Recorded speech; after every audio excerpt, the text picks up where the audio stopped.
Welcome to RDP की पाठशाला। भारत में ईस्ट इंडिया कंपनी की स्थापना किस चार्टर्ड एक्ट के तहत किया गया था? 1600 ईस्वी के चार्टर्ड एक्ट के तहत।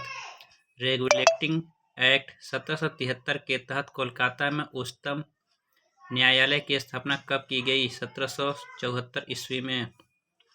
ईस्ट इंडिया कंपनी के व्यापारिक अधिकार को किस अधिनियम के द्वारा पूर्णतः समाप्त कर दिया गया? 1833 के राजलेख के द्वारा। भारत में कंपनी शासन का अंत किस अधिनियम के द्वारा किया गया? 1858 के अधिनियम के द्वारा। भारतीय सदस्यों को पूरक प्रश्न पूछने के अधिकार कब दिए गए? 1909 ईस्वी में।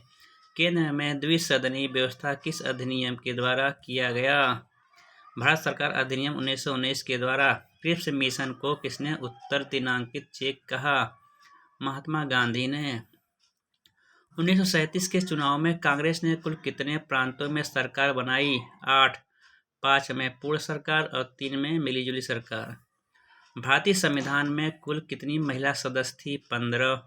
किस अधिनियम के द्वारा वर्मा को भारत से अलग कर दिया गया? अधिनियम 1935 के तहत। भारत की संविधान सभा ने राष्ट्रीय ध्वज को सर्वप्रथम कब स्वीकार किया? 22 जुलाई 1947 ईस्वी को।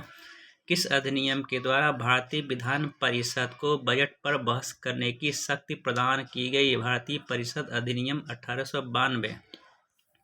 किसने कहा था संविधान सभा कांग्रेस थी और कांग्रेस भारत था? ऑस्टिन ने। भारत के संविधान के निर्माण में संविधान सभा को कितना समय लगा? 2 वर्ष 11 महीने 18 दिन। Thank you for watching. Like share subscribe करना ना भूलें।